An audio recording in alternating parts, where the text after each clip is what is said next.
Hey everyone, this is David D. Hilster, and you've reached the Saturday Science Chats. We got a great show today. I came up with an amazing idea. You don't want to miss this one.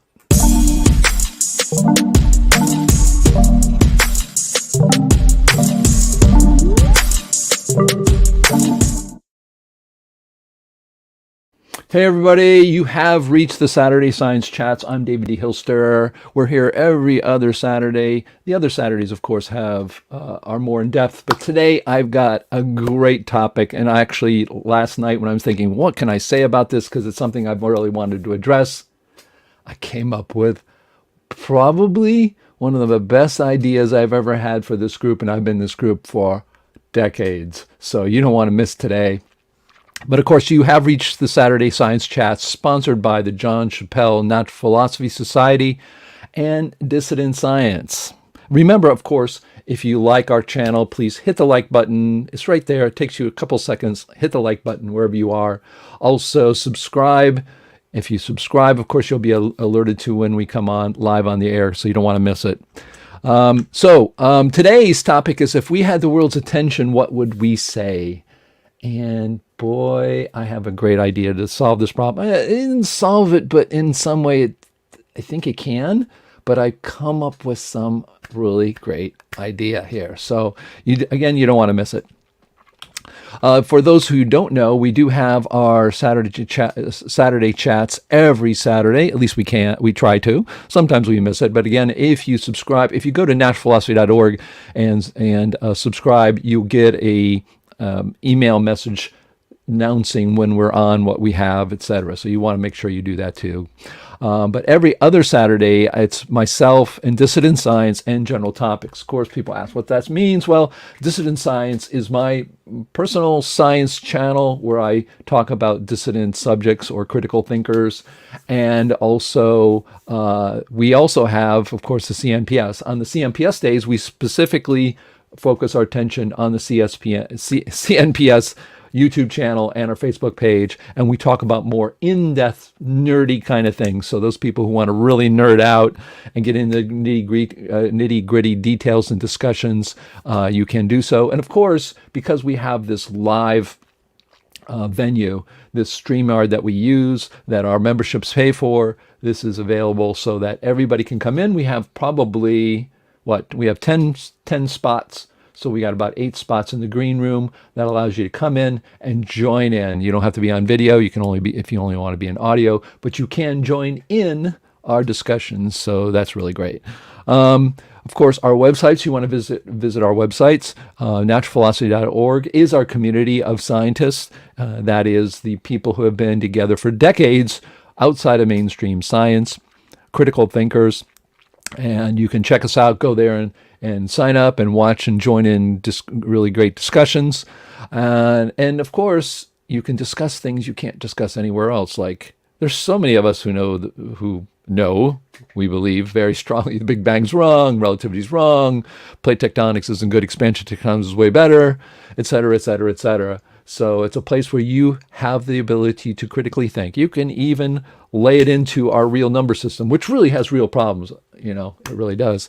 And if you are new to this, you can go to beyondmainstream.org, and that's our Critical Thinkers magazine, online magazine. You can go there and read really interesting articles. You can find some of the great critical thinkers outside of mainstream. Go there. You can find all of our best people there.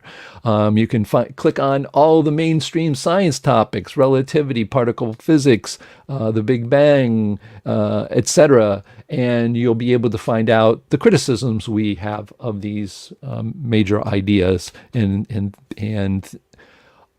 theories in our mainstream science. So beyond mainstream, going beyond. And of course, we do have our wiki, which is just like a real wiki at wiki.naturalphilosophy.org. We have over 10,000 pages, which we migrated from our database from before. So you want to check that out. Okay, and we do survive on memberships and donations. We really do. We have almost $3,000 per year. What do we spend it on? We spend it on StreamYard. We spend it on our server. We have our own server so that we can do our special things. We have software we today and age, if you want to, even to get memberships and to get them in and to send you out reminders and to charge you, that costs us money per year just for that. Our website is really different because it allows you to do kind of a Facebook kind of thing. Again, also we have, I don't know, $200 a year just for the security of our server. People are hacking left and right, and we had been hacked for years. And I finally said, that's enough. Let's get this service. So all these things add up over the year, and it does cost us. So having a membership is great. Monthly, $5. That's not very much. It helps us out. And annually, the cheapest is $35 a year. That's even cheaper than $5 a month. And we also have other people who donate per month more, annually more, and of course donations. We live on donations. And once a year, at the end of the year, we have a fundraising campaign so that our bank account doesn't go beyond zero. We're good for this year, but as we get to the end of the year, we got to get ready for the next year. But right now, if you can, just spare a little bit of money. That's greatly appreciated. Oh, yeah, we don't have a whole lot of announcements, but I do want to announce, since this is my Dissonant Science channel, my dad and I, I'm on vacation for a couple weeks now, been working way too hard at my real job, but he and I are going to get our second book out there, which is a recasting of our first book because we call it Principia Mathematica 2. It's really what we call the four universal emotions. We got this great guy to do graphics for us. Just got this hot off the press. So next week, my dad and I are going to sit down in earnest and put this together. We already started it. Again, it's a recasting what we have. So, and if you guys are doing anything else, send it to us. We'll be very happy to put your announcements up here. If you're in the dissonant kind of community or critical thinking kind of community, send it this our way. So today's topic is we have the world's attention. Imagine that. Here's this audience sitting there, right? We're standing in front of them and we have their attentions. What do we say to them? We say to them, Einstein's wrong. The Big Bang's wrong. All kinds of things we can say and talk to them about. But, what do we say? How do we say it? I think probably we've all kind of been through it. I have been through it, where you kind of ask yourself, well, when somebody asks me, Einstein's wrong, how? And, try to explain that. How do you explain that? So, are we unprepared to answer these questions? The question, what is wrong? Are we prepared or unprepared? Of course, my English is terrible because I throw these together really quickly in my time. But what are our arguments? Are they convincing? Do we know what arguments? But I think I came up with something, and I think you guys are gonna really like it. I think it's gonna spawn a lot of conversation today and in the coming months, and in my hope in the next 2 years. What are arguments? Are they convincing? Mainstream science is wrong. Well, relativity, the Big Bang, plate tectonics, quantum mechanics, no physicality for light, gravity, magnetism, electricity, etc. It's one of the things people still want lots to know. You go in the course, just tell me what magnetism is. What is it really? It's not plus and minuses. The universe doesn't care about those. Doesn't care about Ben Franklin putting a plus on something and a minus and saying they attract. Coulomb's law. They attract. Those are some of the things that are wrong in mainstream science. And of course, relativity. We have many papers on books on what is wrong. In fact, we have over 2,000 in our database, and which are convincing. We have GPS and Ron Hatch, who says that relativity, the GPS actually shows relativity wrong. In my documentary, he says that. He says GPS does not support relativity; it shows the flaws in relativity. Dr. Edward Dowdy, God rest his soul, he was amazing scientist, and he said gravity doesn't bend light. In fact, what bends light is things in space. Dr. Cynthia Whitney, who got a PhD in relativity from MIT, had a failed application to the light gyroscope. Well, that's kind of weird. It should be to the light gyroscope, Okay, sorry about that. Philosophical arguments like Borkhardt and George Coyne and other people. So we have those. The Big Bang, there are many papers and books on that, which are convincing. New telescopes keep finding mature galaxies. There's tired light. Coyne's 60 plus arguments in his book, The Nonsense of the Universe and Space and Time Exploding. We have all kinds of things that we say.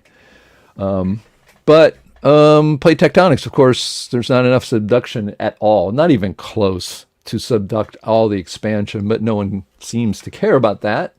So that's kind of funny. Pangea with the land on all one side doesn't make sense. In fact, some people did some calculations. If you had Pangea on the Earth with the unbalanced Earth like that, you would end up with an island on the other side, sloshing the water around. Of course, there are also problems with flora and fauna. One of the great critical thinkers, really, I just love the guys, Dennis McCarthy. He was just interviewed by Demystifying Science, one of the channels I interviewed myself, and some of you guys too, I know, in our group. Congrats to all. And I met him in the in the 2000s, in the decade of the 2000s, where he talked about flora and fauna and how it matched up in the Pacific to all the way over on South America, which is not supposed to, and included flora and fauna, meaning animals and plants that are only found like on an island in the Pacific and then on the coast of South America. And the only explanation is that they could be together because the flora is found no other place. If it hits the water, some of this flora will die. It cannot survive the long trip. So very interesting stuff. So we've got evidence like that. Quantum mechanics, science philosophy gone wrong, in my opinion. All this eraser stuff that, if two people, they actually are saying out there on stages that if two people are looking at a photon coming from I'm not saying a photon exists. I'm saying this is what they say. Science, that when it comes and it has to go around, because gravity bends everything, they say, goes around some star or something, that it could go on one side of a star or the other side. Well, you could see it through a telescope and it go through one side, and if somebody else just used their eyes, it goes through another side, and that the only way they can reconcile that is to put all the sentient beings in the universe, average them together, and that would give you the path. Yeah, I'm not kidding. Go look up history erasing. It's crazy. Of course, there's a lack of physicality causing craziness, in my opinion, and a lot of people's opinion. To have one particle in two places, it's not. We have Eric Ryder, who's very good at talking about the problems with quantum mechanics, what they're seeing, and what's the reality. The lack of physicality, we did talk about this. We have all math and arbitrary attributes, like Dr. Alexander Unsecker says. And again, we have these things that we really don't talk about the physicality. We do say, people say, no, it's ether. Well, that's one model we have. So remember, folks, just remember etherists. There are other models out there. Ether is not the only physicality model that exists, but it is a popular one. So here's my big idea. What I am proposing for the next 2 years is a collaborative book by the top people, or the people. You want to consider yours top? Put the top. I put that as how do you say, marketing. I'll show you in a minute. But a book for all of those who love science, beyond mainstream science. It's probably a bad title. But anyways, pointing out the problems with today's physics, cosmology, and philosophy and mathematics, promote critical thinking, talk about how we've lost that, and talk about our new models, philosophy, interpretations, and the need to allow more than one model. Now, this isn't crazy as you think, because there is software out there that you can cooperate. We can literally have lots of people writing. It's called Overleaf. We do subscribe to it. We pay a monthly subscription because that's how we were doing it. So this is kind of the thing I'm imagining. A book, a thick book. And that book would be New Directions in Physics and Cosmology, Philosophy and Mathematics. 50 of the foremost critical thinkers outside of mainstream science talk about the future of science. And we do have a collaboration, which is Overleaf. Overleaf is a textbook and paper writing system that's online, that's cooperative. We used it for our proceedings when we had our proceedings and putting papers together. That was one of the things we did. But I'm thinking in the next 2 years, we can put together this book of all of these different areas, put it in an anthology. Now, if you think this is not possible or has not been done, it has been done. This one is a great book. If you haven't seen this book or heard about this book, it is a great book to get because it's very much in the line. Actually, I thought of this book only after I came up with this idea, but maybe it was lurking in my mind. This one's by Stephen Hurl. And Stephen Hurl, if you don't know, is a mechanical engineer who works with expansion tectonics. He first discovered the idea that the Earth was smaller and gravity was smaller through his study of the mechanics of dinosaurs. And so look up Stephen Hurl and Dinosaurs in the Expanding Earth. It should be read by every person who likes science on the planet. Every person who thinks they want to know science should read that. He put together this absolutely marvelous book that's a little different than what I'm proposing, but it's very similar. I'm going to bring this down. And here's the book again, The History of Earth Expansion. And it says, told by researchers creating a modern theory of the Earth. So if you look at it, it's got all these people in it that actually, this is different. It's got chapters, and every chapter has more or less a person talking about something. So he basically got the greatest people that are either still around. Some of them are, I think, are not here anymore. But he put together, and each person kind of wrote what they thought would be something that they wanted to talk about their work in expansion tectonics. So if you are like expansion tectonics, there's 2 books that you have to read, and that's The History of Earth Expansion, of course, of Beyond, what's it called? Here it is, Beyond Plate Tectonics by the greatest geologist of all time, in my opinion, James Maxwell. But again, I was so amazed. It was such a great work that he put together. Now, so here's what I would imagine with this book, what we would do. We would all cooperate on what should be in it. There really should be 3 areas. One where we talk about the problems in modern physics, and we try to gather all the best arguments we can, all of them. I've got, for instance, I know the great arguments against special relativity by Dr. Karazani. And to me, those are some of the best refutations of special relativity. But there's so many of them. We have many people who talk about that. And we also have, we have lots of different topics, all the main topics. And we would have part 1, part 2, and part 3. And hopefully ChatGTP is a part of training material, Andrew. Yeah, well, I'm in natural language processing for 30 years. ChatGTP is just the biggest, most giant repetition machine. It has no idea what it's talking about. So it just gets things by that. So be careful, guys. ChatGTP, it's interesting, but it doesn't know what it's doing. It's all statistics. So anyways, going back to this book, the idea is that we would have first part refutations, real refutations of today's mainstream ideas, theories, all of that. The second part would talk about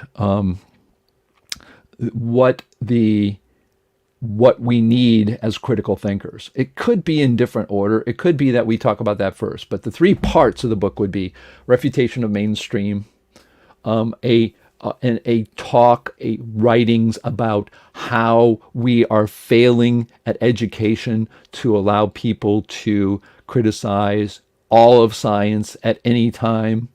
We have to talk about that. How our science system, our universities are failing us. If a person comes in with an experiment to show Einstein wrong, that should be a huge thing. It should be embraced by someone. It should be done. And if it shows Einstein wrong, that's amazing. But that's not what happens. We know because Dr. Karazani had people like that and was actually have them sit down in front of their professors saying, I want to do this experiment for a master's degree. And when they ask, what does it do? It shows Einstein's special relativity wrong. Close the door, sit the kid down, says, do you want to carry in physics? Don't do this. We're wrong. So we would base a bunch of stuff on how we see critical thinkers and what they have to be and how we teach that. There's a lot of people. It's a time where people really need to know this. I really know this.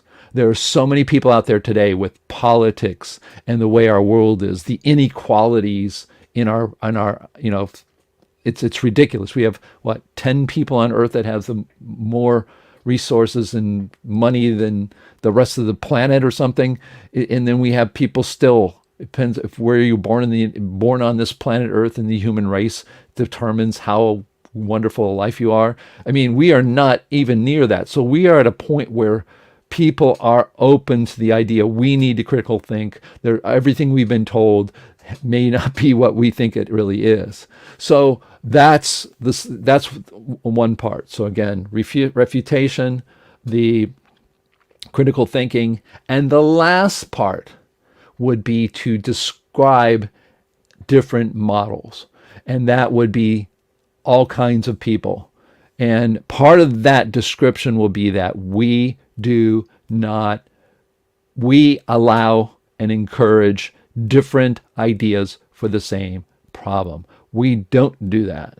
We don't do that. And so that's the way I'm kind of thinking about what we can do altogether. The idea that we can, first of all, is it possible to write a book around the world over the internet? Yeah. We have to get together to find out what what the contents will be, who will be in it, etc. I think it's really something that we can sink our teeth into. So I would, if you want to be a participant with this, that's absolutely great. But the idea was we would come together and start putting this book together in Overleaf. And Overleaf, I can set that up, and then we all start talking about how this gets together, what should be in it. People can then write proposals about what they want to be in it. Obviously, we have people who we know that will be in it. Like for expansion tectonics, Stephen Hurl, James Maxlow. They can make lots of different arguments in areas, and we have more than one area. So the idea is that we would be able to hand a person and say, here's a book, read it.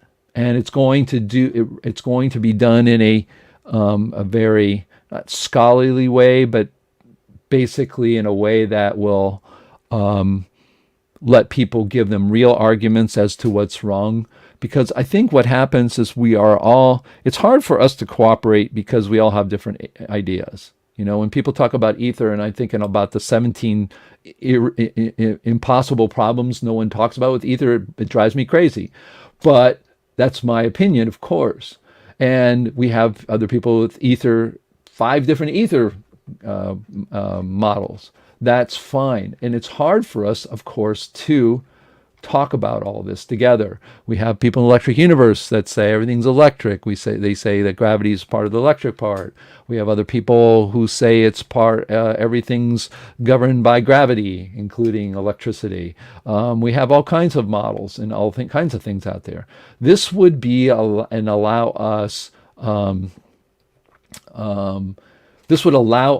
to put everything together in a way that allows all the opinions to be heard. And hopefully it will open the door for people to really think, oh, okay. So, all right. So, we have people in the green room. If you want to come on to the green room, let me put some banners up here. Remember, of course, to like and subscribe. But if you do want to come into the green room, you can go to this URL. Just go to live.naturalphilosophy.org. And you want to come on. Let's talk about this. Can we cooperate? This is even though my whole thing was about what do we say to an audience if we had a worldwide audience, then what is it that we would put together? And I was thinking to myself, wait a minute, it's not easy. What if we do a book where we put all of our work together, put a place where we see each of the topics we've looked on for decades, and we have great minds who've thought about it. We can even write and put in things from people who have passed on and have those ideas. So again, if you want to come online, talk with me, it'd be great. If you have a comment or question, you can just put that there. I will start picking out things in the comment areas. I'm going to put some things up here. Here's something that I'm going to I do want to kind of address right away. Somebody, Jerry's talking, what about higher dimensions of multiverse, parallel universes and such? There's any conceivable way to prove these? Yeah, well, that would be more in my opinion, of arguing away. I think most everyone today, most all of the critical thinkers are not people who believe in multi-dimensions. This is a part of mainstream science, in my opinion, that's gone really wrong. People want to think like Harry Potter and magic, so it's all a word salad or science poetry, as some people say, and that science poetry is one of the things that they talk about as higher dimensions, multiverse, parallel universes. Look, I'm going to say this again. As a linguist, and my job is to get computers to try to understand what we humans understand with words, there is a specific reason we have words and what they mean. The word universe has its role in language, in not only our English, but in many, many, many languages, the most of all the main languages of humankind. Universe means everything. You can't have parallel universes. It's like saying, three infinities. Okay, I know mathematicians talk about different infinities. To me, it's more of infinite series than it is an infinity, because infinity is for everything. But this idea that dimensions and even a fourth dimension, we have to, in my opinion, and a lot of people's opinion, we got to get away from that.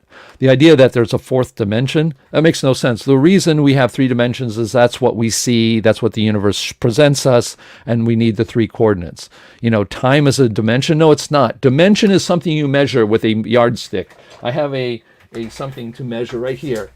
This is a dimension. You can't measure time with this measurement.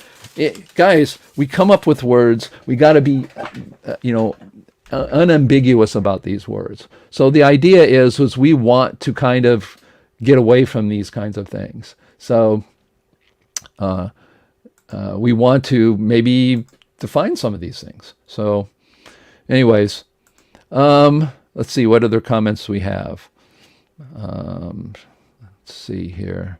Okay, possibly the mistakes aren't too obvious. Let's see. Here we go. It says, how do you define who is one of the 54 most thinkers? Toby, we won't. I'm just putting it up there. There is no this. Don't think of this as some ultimatum or there's 50. I mean, I'm just putting that up there because it's a marketing thing. So good, absolutely good, Toby. I have no qualms about who would be in it. I don't care really the title of the person. It's more like, let's do this. Let's put what's needed. There'll be some people up there that want to participate in it. There'll be other people who we want to participate and won't be there, but we can actually do it. So yeah. So good question. The other thing is, what do we put in it? Well, the idea is we want to, as a collaborative group, do that. I think what we need to do is the people who write it, there'll be people who don't care. There'll be people who care a lot. We'll have have to have people who are kind of what we call a book boss.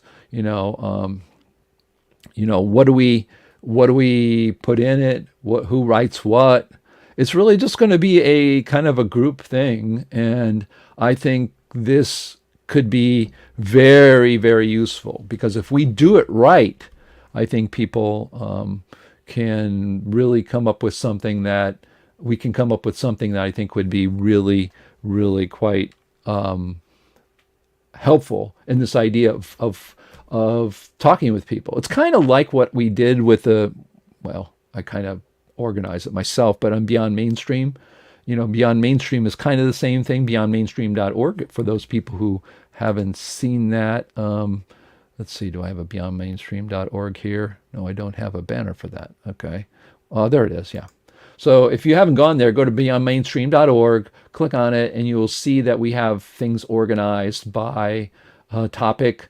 And you can click on that, and then I make all these references. We have a database where these things are sort of tagged, and then we show things, papers and things about it. Well, I can probably go ahead and do something like showing that. And that's the kind of idea here, is we'll have areas. So, maybe we would set out in the first part of the book to talk about critical thinking, and then from there go on to talk about other things beyond mainstream. But maybe that would be the first part.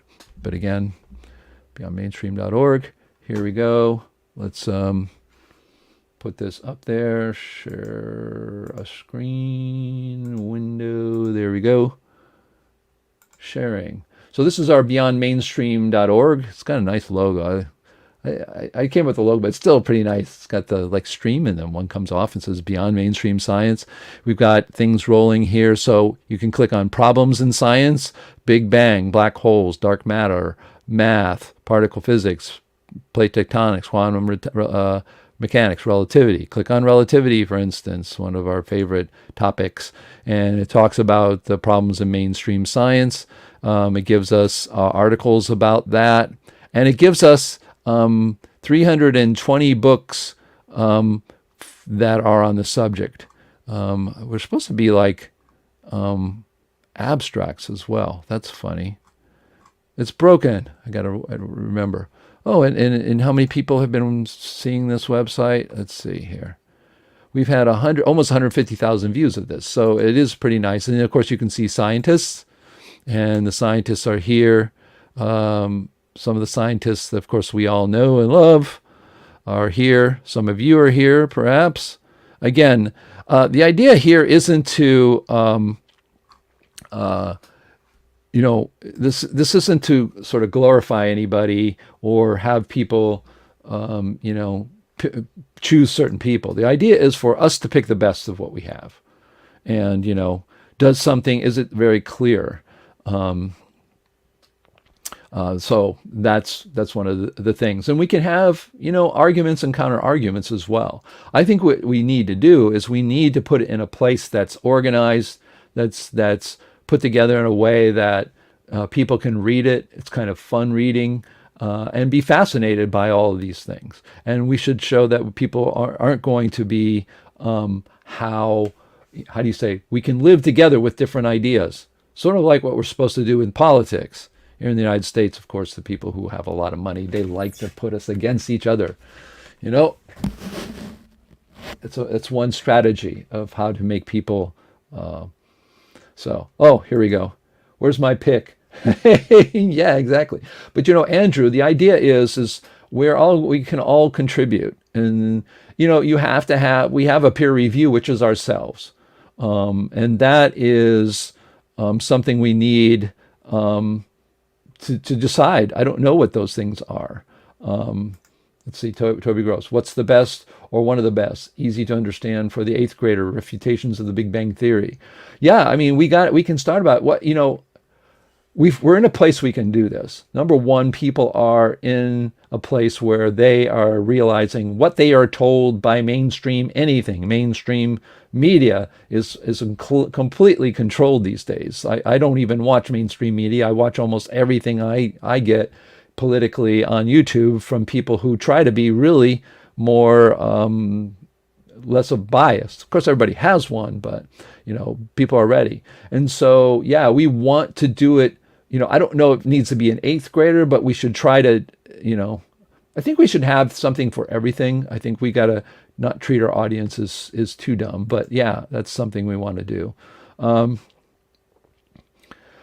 Let's see, what else? Anybody else? Hey, we have James and Dennis in the green room. Again, if you want to be in the green room, you can. Just go to live.naturalphilosophy.org.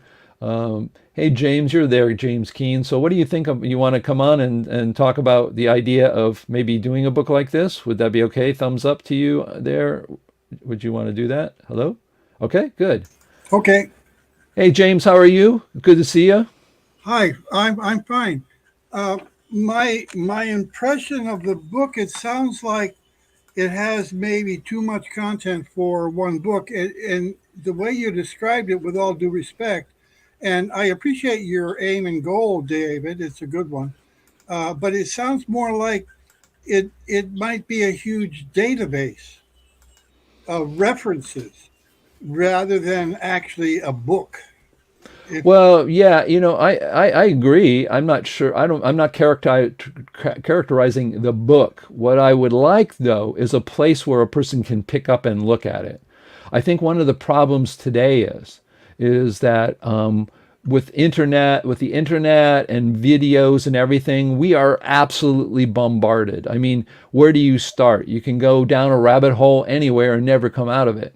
So my idea is for our organization to put forth a book that would best put what we know together, whether that's an anthology, whatever it's called. But the idea to me would be, people don't know. I mean, the average person really has no clue that Einstein can be wrong at all, right?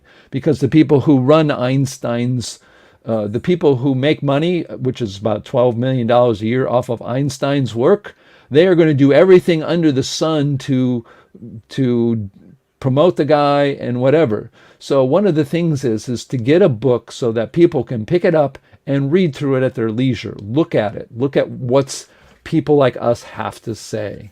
So I'm not too concerned about the book being a book or that you read it through. I think it's like kind of like this book that Stephen Hurl did. He just said a hidden history of, and he did what he did. I read the whole darn thing because I love expansion tectonics, and a lot of these people, I never heard them speak on their own about that topic. So the idea that someone could come up with a book and someone says, "Oh, did you hear there's a book out that above critical thinkers, and they are saying we need to challenge all mainstream ideas and that these things are wrong," and they can go to the book and they can find it kind of curated to our best arguments, right?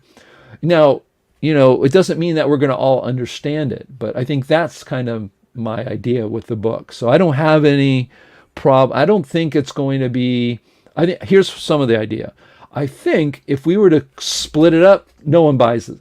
I know because I do workshops on a computer language that is now becoming popular for AI, and I have a workshop that I just did at a college for the computer programming language, and the first workshop I have a video. It's an hour and 30 minutes. The second is an hour and 30 minutes. Guess what the ratio of people who make it to the second part is? A third. So if we were to split this book up into like an anthology you could read, I really think that if we can put together a big book, make it cheap, we can do a black and white version of it so that people can pick it up and say, okay, they say that these big areas are wrong. And we would curate the best arguments against each of those areas. We would have one whole section about us writing about what it is to be a critical thinker in science and with how we are failing in universities, because I cannot go to my university professor, do the Sagnac experiment with light and show special relativity wrong, which you would do. So, and then the last one would be people's new ideas. And yes, everybody can submit to them. And yeah, we're not going to. I don't think we should spend a ton of time. One of the problems I know with people's own theories is that they say, "Look, I want to add. I want to be in the part that talks about my model in this book, but you really can't do it justice in 3 pages." The problem is that's going to be the way it probably will be, because then you can refer to that part. If the person likes it, they can go and find you. So yeah, we're going to have kind of restrictions, but my feeling is a person should be able to pick up this book and read about all the things that we constantly do. We are so far into it, we don't think about what other people come in and see about it. I mean, how long it took us to get up the Beyond Mainstream website. People had to literally fall into our area, look at literally we had tens of thousands of books in our database, and they're on their own.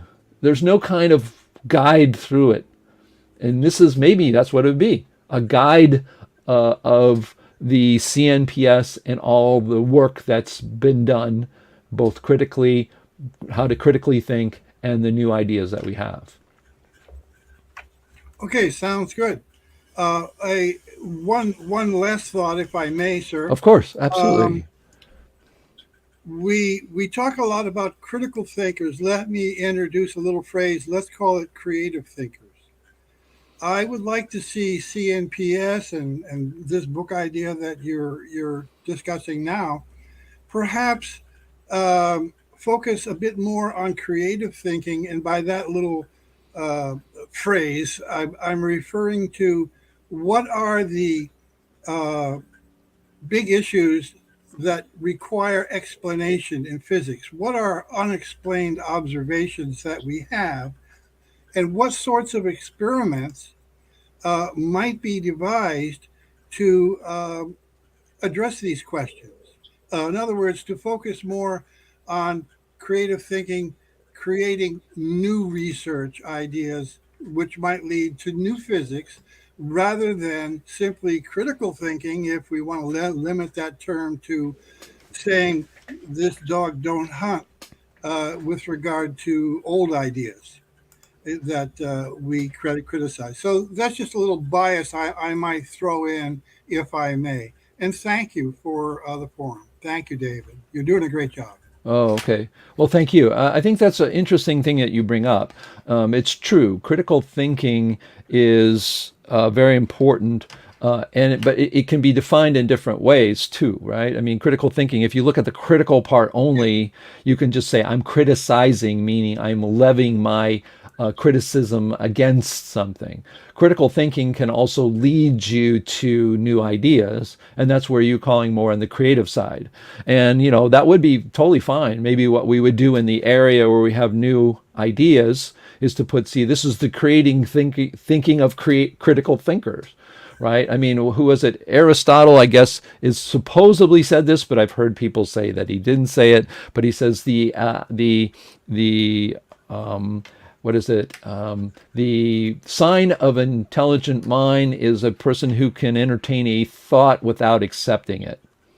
And so a critical thinker does that. Meaning, yeah, if someone comes up to you and says something really crazy, you should be able to sit back and let the person try to explain it, because maybe it's not so crazy. So yeah, I think the idea of creative, of course, is that. And that's why I think it's important to have the critical ideas. And then maybe a part of that would be, what are the things that we do accept, right? What are the things that we accept today? And so I think that's also a part. So, okay, yeah, I think that's very good. All right, thanks so much, James. Thank you. All right, again, we have our green room available. So let me put that up again. So please do come by and talk with us. So we do have some comments. There was a good comment up there. If you want to put a comment or a question, you can. Again, you can join me. It's not that hard. Let me see here. I'm going to go back up and find some comments. Okay, yeah, this is a good one. Kevin Kahn. Will you include refutations to your theories? Everybody's theory. One of the things we can do is include in this book everybody's theories and people who have refutations for those new ideas. Absolutely. I mean, that's fine. If we decide that Jeff Yee's work, which I think we should put in Jeff Yee's model of the universe, then if somebody has a criticism to levy against that, we can put that down there. We could put almost like, you know, chat stuff in there with small refutations and a person's face there, just kind of like the internet itself. I don't think there's a problem at all. I think the idea there is to show people that you can being critical is important. I think that's not a problem. It should be totally open. So the idea there would be, I would say, is everybody's. Let's say give everybody 3 pages. That's it. So if you have a model or something, you would put your best stuff in the 3 pages there, and of course then refer to somewhere else. And then we could have a 4th page, or right after that, refutations. Dave and Roberts' 4 universal movements exclude ether, and that's one of the universal movements, which I don't believe at all. But I mean, you can put it there, and we would put it there because that's fine. I don't care. You can say what you want, and that will give the idea that we are critical of our own stuff. I would put in the ethers. I've got tons. I don't think ether is a natural state of anything. It's a very specific, state of stuff. To have particles stay in the universe somewhere, kind of, and stay around and bash each other, I have that problem, and I would be able to put that problem as well. Problems with someone's model, a model like James Carter. His model says that gravity happens because everything's expanding toward you. So the Earth is expanding and it's pushing up. It's a model. So I mean, that's totally possible for someone to do. So yeah, I think that's really great. I see Bob Gray and Dennis Allen. You guys are in the green room, so if you guys want to come up, just turn your video on and let me know. Let's see what else we have in. I think people are discussing things, electrons and photons, all matter vibrates due to incoming, outgoing electron. One of the things is about the electric universe.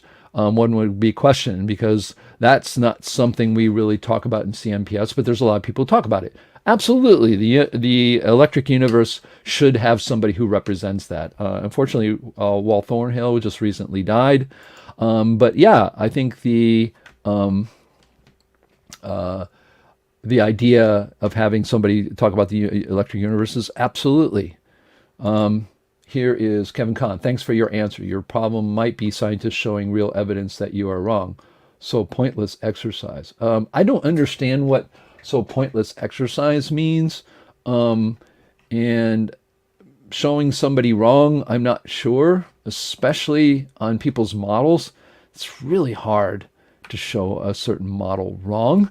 I think you can show things that you consider to be fable. I don't know if you're talking about me or anybody's theory. At times I know because I talk about my father and I's model. Again, there are all kinds of other models out there.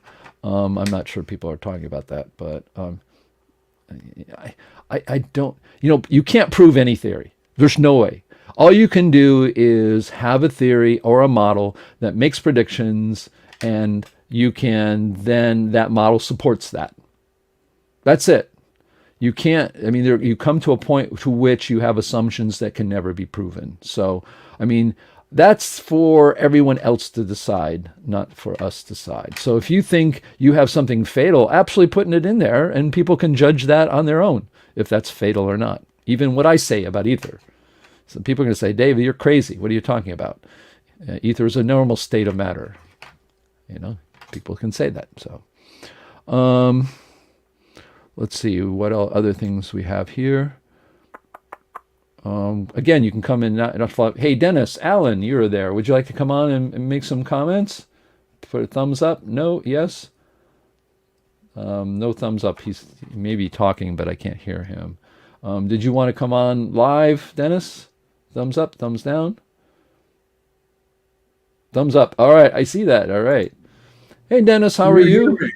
Can you Yes, hear I me? can. Right, but when you're in the green room, I can't hear you. I got to bring you up to hear you. Oh, I see. All right. Yeah, Well, you mentioned the Electric Universe people, and they've been able to get a lot of uh, qualitative uh, uh, ideas across, but quantitative has been a problem for them. And I think the reason for that is that Faraday's law of induction, it should only be held to be valid for circuits with rigid wires.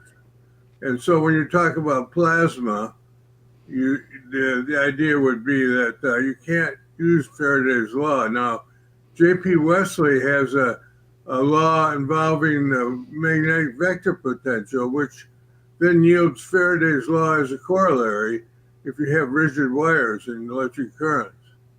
And I've tried to get people to be interested in this, but they don't want to give up Maxwell's equations. Basically, it's they're even though they're quite old by now, you know, and sure.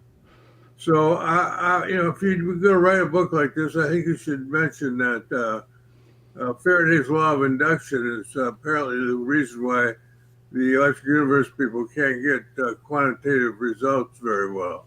Well, I think what happens is what we want to do is we want to try to represent as many people in the outside of mainstream area, and we should be say, okay, yeah, there are problems, and I think with the electric universe there are problems like all ideas, and those problems we would in the book I would allow people to write pretty succinct but pretty well thought out ideas about what they would say is wrong with that. But again, I think what we want to do in the book is show more than anything that there are lots of different ideas.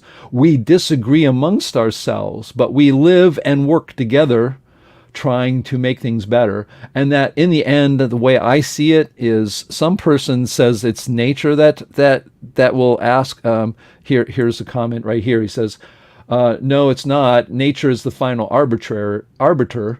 Well, it is and it isn't, because the nature doesn't do things on its own. Nature doesn't have language. We are still interpreting that. But again, what I think you're saying is, yeah, there are some problems with all of these, and then those problems should be pointed out. Absolutely. And people, what I would do is invite people in the book to know, okay, these are going to be included. Yes, the electric universe is going to be included because there's a lot of audience out there. And one of the things we want to do as marketing is that the people who do follow it, which is quite a big following, should be interested in this book and see that their voice is representative, right or wrong. And at that point, once we get and say, this is in there, electric universe, then you can come up with what you say and your argument that says, these are some problems I see with it. Now, what's good about that is the electric universe is people can see that and then also be commenting on that. So I think that's interesting. Okay. All right. Any other comments on doing a book like this, or? Oh, I guess not. Uh, no, I think it's a good idea to let people know that there are many different opinions, but to get through to the physics elite, I don't think this will solve the problem. Well, no, it's not supposed to. It never will. It never has. History has shown that that's never happened. So this idea, and I've told that to physicists or people in our organization since 1996 when I first joined this organization. I told people, I said, look, you guys are trying to name your stuff in your new model this and that and explain this and try to get, and the reason they do that is not to name something the way they think they do. They want to get, mainstream on board, like, oh, I can explain dark matter. And they hope that people come to you and go, oh, this guy's got it. And then mainstream will turn. Mainstream never does. The only way it does is it dies out, or there's people who are big. There's a number of ways it can do it. One big person decides that they're going to say, no, we've got to throw this stuff away and start over. Or eventually the time is right for the population to say, we've got to throw this stuff out. We've been lost for 100 years. We've got to look in new directions. So this is not, no, this book is not going to be, I mean, it's only going to be picked up and criticized by, Neil deGrasse Tyson for being, crackpots. They're going to, it's going to be, but it doesn't matter because what's out there, this is for people who are still going to be critical thinkers or want to be. So, okay. Well, thanks a lot, Dennis, for your comments. Thank you. You're welcome. Here is another comment I have from Andrew. It says, if you want to show your theory is better than something accepted in physics, what you do is to show a plot of experimental data when that what the accepted theory predicts and what your theory predicts. Yep, that is one way. I think that's one of the problems, I think, in science, and we could have a whole discussion on this. Yes, models should do new predictions and do new things. Or models can explain things that have not been explained before, and that doesn't fall into that category. Giving physicality to something. A model that's physical, that explains the same thing that is just a theoretical model, the simplest thing. There's the gravitational equation. It's r squared, right? It's distance. It falls off at a distance of r squared. We've had that equation. We have that equation for Coulomb's law, and we have it for gravity. But we don't have a physicality for that. Doesn't fit into the category of, oh, I have a model and I do experiments and do new predictions. That is the model for mainstream, not for blowing apart and coming up with a new model. And so that is true. If you do have a new model, and it should do that.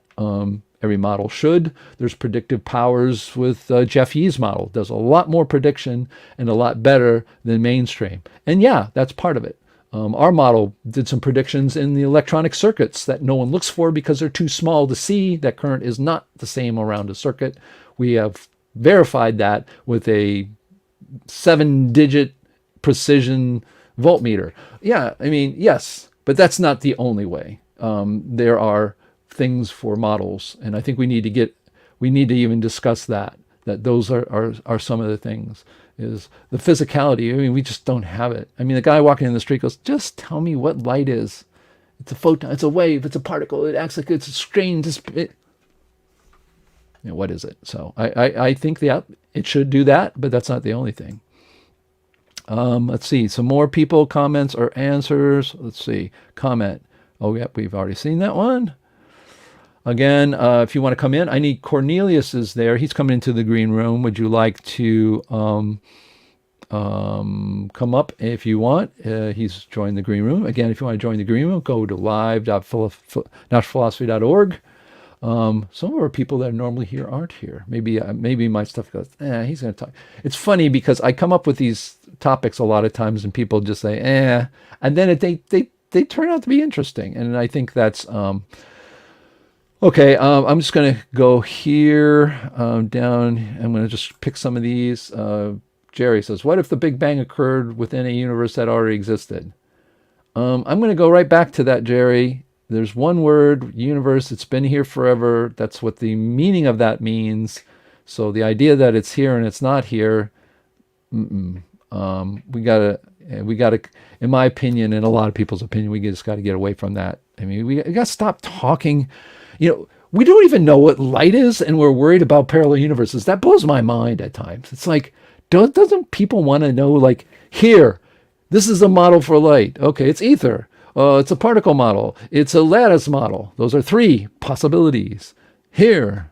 And then we're talking about more esoteric kind of things. Yeah, it's interesting to talk about, but this to me is a distraction to huge problems we haven't been able to talk about. Let's see here. Watching fun event. Fun watching event ad hoc explanation for. Oh yeah, this is a good one. Yeah, this is very good. It's fun watching them invent ad hoc explanation for the James Webb Telescope. Absolutely. I mean, every time we get a new telescope, I don't know if people realize this. If you're watching this for the first time and not really heard that the Big Bang is a big problem and a bad idea, is that every time we've seen further into the universe gets older, and that is something that we see constantly. All of us knew that when we got the James Webb Telescope, we'd go out there and see things that furthest away. Oh, what happened? How can we have galaxies? And the other thing is, too, if supposedly we are in the middle of the Big Bang, how is it that galaxies that far away are going to, that we say are that far away, are going to not be mature? They're going to be mature. How do we see immature? Because if we're in the middle, if we're in the center of it, all the immature galaxies have already become mature. I don't understand that. According to what I understand with the Big Bang, I think we're in the middle of it, right? And then if we see it 13 billion miles away, that means 13 billion years ago. So why isn't that 26 billion years? It's just really crazy. Let's see some other things. Just keep burning. All right. All right. Again, if you're interested, coming into the green room and talking about this subject, that would be great. One question I do have here is in the private chat from the people in the green room is, maybe I can put it out there, private chat. And I have an answer for this. I think I already kind of talked about it. So I'm going to go ahead and put that from the private chat in here. Come on. He doesn't copy? Come on. Right click, copy, put into the comments. This will shove out to all three of our places. So why? Okay, here we go. And I'll put that up there. Then I can share that with everybody. Again, this is from private. John Chappell, why a book would the John Chappell Natural Philosophy Society website be better? We could be up all date, all the time, evolve over time. We have that. And the problem is there's too many. And the problem with the internet is people click on it and want instant gratification. They're not going to spend time with it. The idea of a book is that you get it and you spend time with it. You spend time with that one thing and stay there. And I think that's the difference. Today's world is Google something, or even don't even do that. Have ChatGPT, which basically has read everything, and it tries to come up with the pattern for everything. So if you say something, it will spit out what it knows about that, and it's all statistic based. It doesn't understand anything. It's not sentient. I know this is my area for 30 years. So the idea for me is that websites are just too TikTok today. You know, if you can't do it, it would be, yeah, well, a better one would be, instead of this, is doing TikTok for what we're doing in our book. Once a book comes out, then we could do TikTok on all the pieces of it. And then, you know, we could maybe get somebody interested and they would see each little piece. But I think a book is the way to go, because I think people are starting to look at that way again.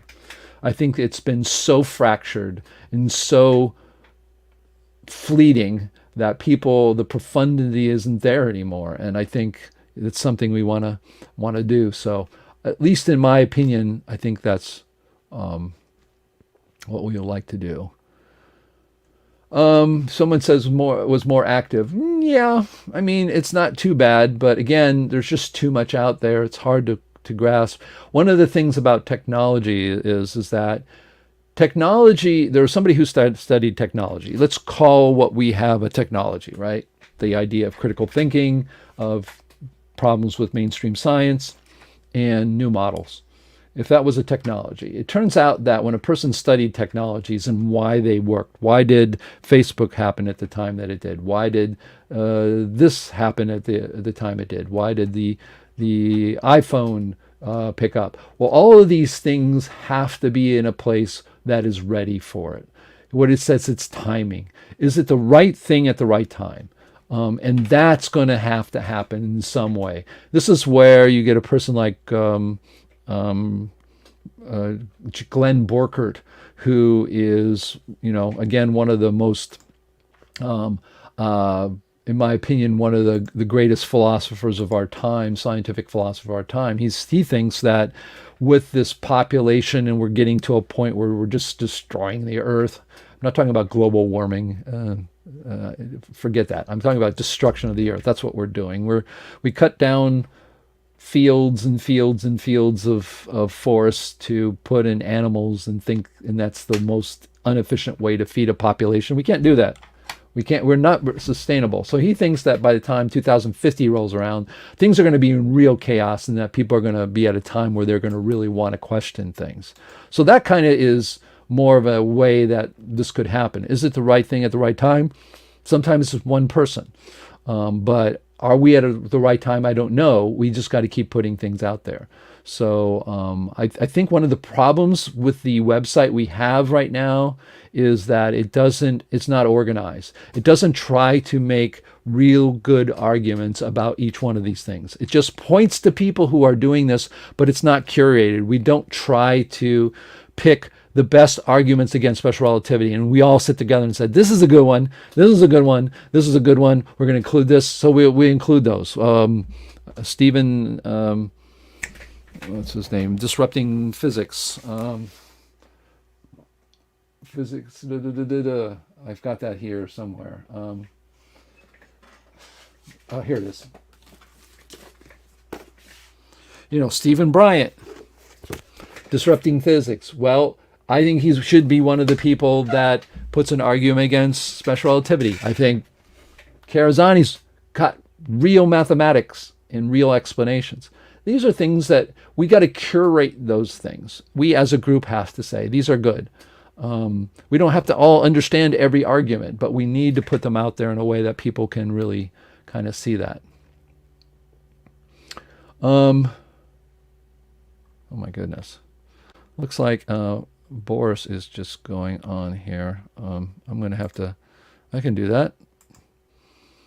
All right. So anyways, one of the things we will do in a book is to make the arguments much more solid, so that what happens is when you go to the website, we don't have a place that said, here are the best arguments against the Big Bang. Here are the best arguments against the particle physics. Here's the best arguments for whatever. And we can get other people involved. We can get Alexander Unziger, who writes about a lot of problems in particle physics.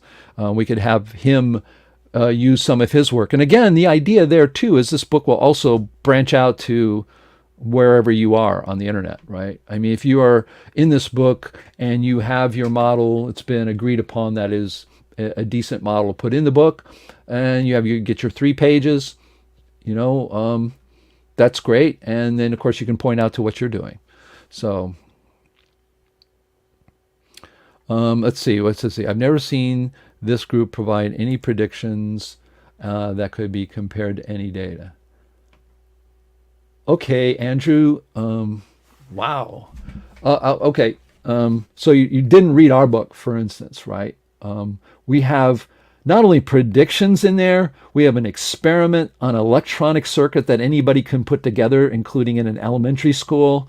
Yeah, you need a $2,000 machine for it, but we got to be careful with these overarching kind of things. There's another person, Francis Mueller, who lives here in Florida. I'm not sure he's even alive anymore. He had a very simple electronic experiment that showed special relativity wrong, and that kind of thing. Now, predictions, yeah, I mean, we made a prediction. We verified that prediction. That's one. I don't know of other people's, but I can't, but we got to just be careful. There's a lot of amazing people that have been through this group. I mean, it really is. And the prediction, for instance, of special relativity around a light gyroscope was immediately discredited by a person who had a PhD from MIT in special relativity. There's a prediction. And I mean, there's a prediction by special relativity that was shown wrong. We have the same thing. There's a Buchner-Van de Graaff 1947 experiment that was done by Buchner and Van de Graaff. Van de Graaff, slightly well known, that shows the electron neutrino doesn't exist. No one cares. We got people in our groups talking about neutrinos being this and that and the other.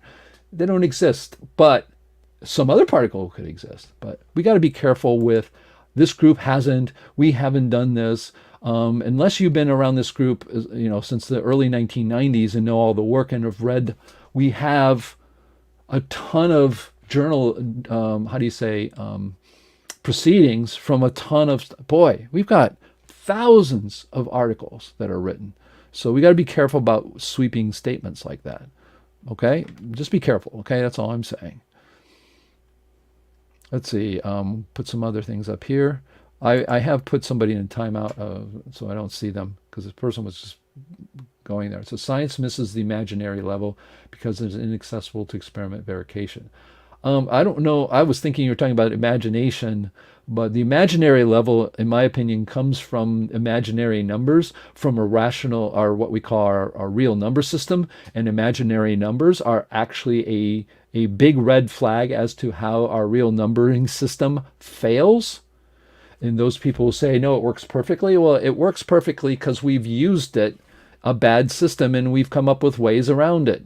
But, imaginary comes from imaginary numbers, which then, of course, imaginary. And I don't think the majority of people who are working on models today do not see imaginary stuff. So I'm not sure that's what you were saying. Eric Reeder, I see you there. And one of the things I'm looking to do, if you would like to come up, I'd like to talk to you about the part of quantum mechanics. Can we bring you up? Yes? Okay, I'm going to bring you up. Hey, Eric? Good.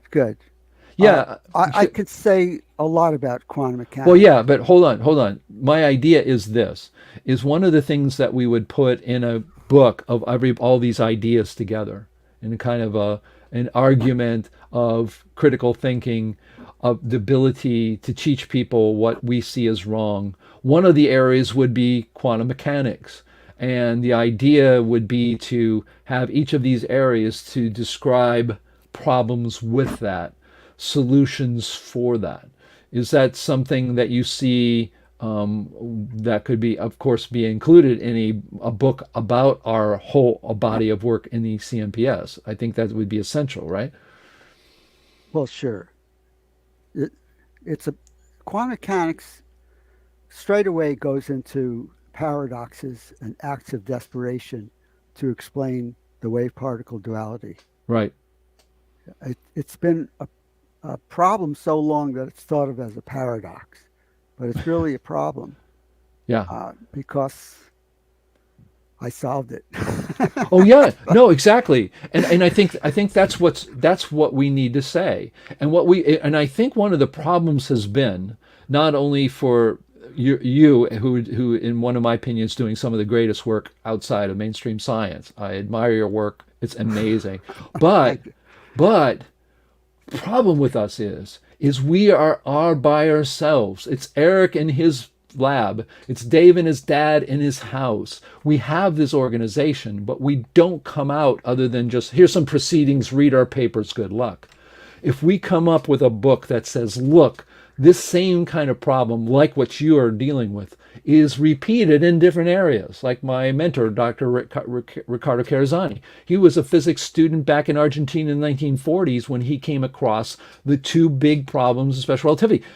We have these kinds of things isolated, I think has been a problem with us. So having the ability for us to include your work in a bigger work that says we have lots of other problems, I think people will take us more seriously as a group than we would be on our own fighting, windmills as people think we are doing. So all right, that's very nice. Part of the problem with outreach on what I have is, well, I've only been in a few small journals. It's hard to get right. The larger journals, the respectable ones, won't touch me. It goes straight into the wastebasket. People say, "Who's reproduced my work?" And I can help anyone reproduce it. Right. And there are a few people who are looking at doing that, but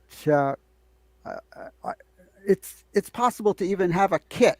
But sure, I'd love to be in your book and explain what I have. Uh, it's not hard to reproduce as experiments Right. go. Sure. Sure. I mean, I've done it right here in a room in my house, a nuclear physics lab, and Right. it takes a few detectors, a fancy oscilloscope, and you send away for a radioisotope that costs under $200. You can just buy these radioisotopes to put out gamma rays, and you do the beam split coincidence experiment, Right. and you see that you receive the opposite answer from what everybody else does when they use visible light. And there are problems with the detectors, and there's several problems with doing the experiment with visible light. You don't know that you have one at a time to start with, Yes. and the detectors have dead time, and there's polarized light that routes the light through one way or the other in the beam splitter. And so I've identified these problems. And so what happened in history is that the people who won the Nobel Prize recently about quantum mechanics being non-local, Right. those are the same people who did the important beam split coincidence experiment Right. to say that the probability interpretation, which is what's behind all this weirdness, they're saying that's true. So after they did that all important experiment and did it wrong, and, Right. and thought quantum mechanics was true, then they went and did this from the center to get the two Right. Bell theorem experiment, and they interpret everything the way that came from previous and the way quantum mechanics says. And it's like, if you think in terms of photons, you'll end up with photons. And that's what they ended up with. And so now the whole world, according to the Nobel Prize Committee, is non-local. And what does Right. it mean that Yeah. it's non-local? It Yeah. means it's a circus. It It's is. that everything is connected together from everywhere faster than the speed of light. Yeah. That's. And, It's. Oh, it's and so there's a instantaneous. simple- It's instantaneous. that's right. I'm sorry. So- You got to get them being wrong right. Yeah, I mean it's but I'm really astonished at when I was starting to read about the like this history eraser and how people were. I saw videos on YouTube of people sitting on stage in prestigious places, literally talking. If I look at something, a photon coming from a galaxy far away, and you look at through your eyes, and I look through a telescope, it could go in different directions. It's only when we put together all the people, all the sentient beings who can think about this, that put together makes that photon go one way or another. I mean, I will tell you, Harry Potter's world is more logical and less paradoxical than this stuff. Well, see, the problem with quantum mechanics is the quantum. And there's a straightforward replacement that even Planck came up with, which is the threshold. And I outlined the whole history of it earlier on your show, even. Right. And it was not fully understood, and it went the other way. But so part of that problem is they interpret energy conservation in terms of quantization. And that's what makes them think that quantum mechanics and the probability interpretation must be true. So I embrace energy conservation, Right. but show that the quantization property fails in that all-important beam split coincidence experiment. And I'm the only one to do anything close to it to see that it's not a photon in the first place that goes one way or the other. It can go both ways, and then it's not just blabbering theory anymore. And so I did it with 4 different isotopes, a list of different kinds of detectors, Right, I remember. geometries, Yes. and whatever, Yep. to show it's not some special case. And you'd think, well, maybe Eric has something to say. it's pretty amazing to me that I'm still kind of sitting here in obscurity. No, well, it's amazing to me. You are, Borkert is, James Maxlow is, all kinds of people that are amazing. Yeah, I mean, it's going to be looked back, in my opinion, on the time where it's hard. It's not always the case that science is done and observed, unfortunately, in our own time, right? I mean, it's sad. And I think the sad part about it is it's you as a person who works on something. Your idea as a human being is you work on something, you work hard at it, you're trying to find real problems and try to really find out what's really going on. And so you want people to say, look, look what I did. This is really something, and it makes us go forward, and not have that feeling and not have those people. That's hard. That's why when we give lifetime achievement awards, hint hint, that these things are something that we try to do in the lifetime of these people. So I mean here's another one. There's Andrew Castro. Yeah, I have no doubt that I'll be understood after I'm dead. Yeah, that's sad. Well, like I said, we try to recognize people like you before that happens. So, anyways, your work is amazing, and I do want to thank you for it. And I'm very happy to have you. You have to participate in this book because you are, in my opinion, the foremost expert in the problems with quantum mechanics. And people don't want to see it. People in this group that I see chatting here, they don't hear anything you're saying. It's just like it, even in this group. When you levy a criticism where somebody's, if you show proof, if you show the Van de Graaff experiment from 1946, published in Physics Essays by somebody from MIT, showing that the electron neutrino doesn't exist, you can repeat that over and over and over. People still, they don't care. They just don't care. They don't listen to what you say. There are very few people, even amongst ourselves, when they are confronted with a problem, that will say, yeah, that is a problem. Maybe I shouldn't call it a neutrino. It's going to be a different particle. Or yeah, maybe my idea about quantum mechanics, I'm using the quanta and I believe this and that, and I'm interpreting it in a completely paradoxical way, that yeah, maybe I'll step back and take a look at what Eric Reeder is saying about it. But even within our group, it doesn't happen. It doesn't happen. It's sad because, the way I look at it is we got to keep our minds open to everybody's work because it's all valid. So, okay. Well, thank you so much, very, very much, Eric. And we'll be speaking. I'll be speaking to you later on privately. Okay. All right. Thanks so much. Here's a question or a comment by Andrew. If you want to put physical structure to element structure, your best theory would be string theory.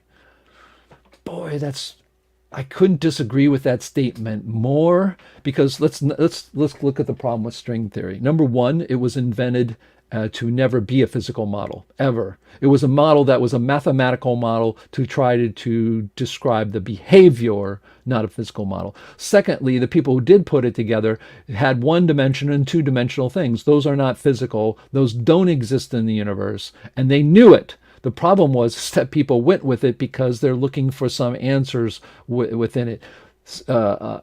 Three, the string theory has been just lambasted in so many different ways that unless you just ignore all that, that's the problem. What we do is we cherry pick. We cherry pick to fit our beliefs. We don't look at someone who says this is wrong for this reason. We're just cherry pickers, and you can say it all you want. You can be Neil deGrasse Tyson, who is even a scientist who's farthest from a critical thinker, laughing at the idea that Einstein can be wrong. He said the only place it could be wrong is in the middle of a black hole at a singularity. There's no such a thing as a singularity. There's not a physical way you can even imagine a singularity. It doesn't exist in the universe. And yet we talk about those things, and that's where string theory comes in. Guys, string theory was by definition meant to not be a physical model, and we then grab a hold of it because we're grasping at straws. Either we've bought into some other parts. A lot of times in dissonant work, we have people who will, we have people who all of us, we look at some little piece of the universe and we go into that, we make some, oh, this is wrong, or I could come in, and then they work in this. Anything coming outside, any real criticisms coming outside, they're just ignored. There's no answers to it. This is what happens all the time in mainstream versus criticism as well. But we do it as well. It is sad to see. I mean, when a person comes up with an argument against anything, we're not listening to it. We're not listening to it. You know, if you're an ether theory, you can't explain lasers. It doesn't work. But no one cares. All the etherists never argue it. They're like the people who won the Nobel Prize for LIGO, right? It was really to give Kip Thorne the last person who's cleaned the relativity as their great big thing, gave him a Nobel Prize. Well, it turns out that two physicists in Denmark showed that the detection of the gravity waves was just noise like anything else. They wrote a paper about it, I believe, or at least they wrote an article about it explaining very clearly.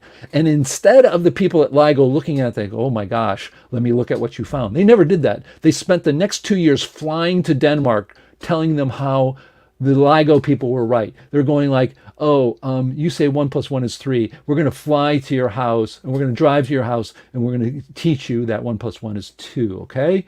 They don't talk about something when they find something wrong. They never address it. Just like etherists don't address the laser problem. They don't address the idea that how do particles in the middle of space stay in an area? I mean, even Borkert, who's an etherist, says particles are going to move. They go, and they're not going to stop. Yeah, they can hit each other. If you look at sound waves in air, for instance. But again, I'm making an argument. Okay, an argument against our particle model. How does gravity really work in a gravitic field in a cave? That's kind of a problem with our model a little bit. It is. But see, I look at problems with my own model. People don't seem to do that. We talk about it. People talk about the neutrino, blah, blah, blah, blah, blah, blah, blah. Have you looked at Dr. Karazani's equations, where he corrected the special relativity equations, got out the wrong parts of it, which had redundancy in it? It treated two velocities in its calculation as the same one, squared them, which is wrong. Have you read that? Have you seen Buchanan Van de Graaff's experiment showing the electron neutrino? The biggest, best, most accepted. No, people just don't do it. They put their blinders on. They say, oh yeah, the string theory. Did you read anything against the string theory? Did you read? I saw an interview on TV of one of the string theorists way back in the 1990s, and they asked him, what's the biggest thing you get? He says, my biggest regret is to see people treating this as a real theory. It isn't. It never was. But no one seems to care. No one. You stay in your little world, you see that this thing is going on, and you get criticisms, and you don't address them. Here's one. Singularities probably don't exist, but not for the reason you say, mostly due to the second law of thermodynamics. Well, there's a lot of reasons for why a singularity, in my opinion, doesn't exist. And one of them is a mathematical equation. The only reason a singularity exists is because of our mathematical system. No one sat around thinking there's an infinite point with infinite mass. It just doesn't come up in your brain. The reason it came up is because our mathematics has those situations. And so that's guided them to that, and then that's where it came from. It's not you got to look at the origin. The origin story to these things aren't looked at.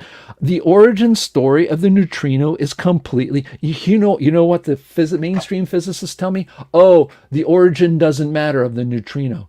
Can you believe that? It's like the origin of singularities comes from the mathematics. It doesn't come from someone coming up with a model of the universe. Someone had a mathematical model, and then they go, oh, that's what it's predicting. Didn't come from somebody. I'm thinking about the universe, and we need to have an infinite point with infinite mass. I don't think anybody had that thought.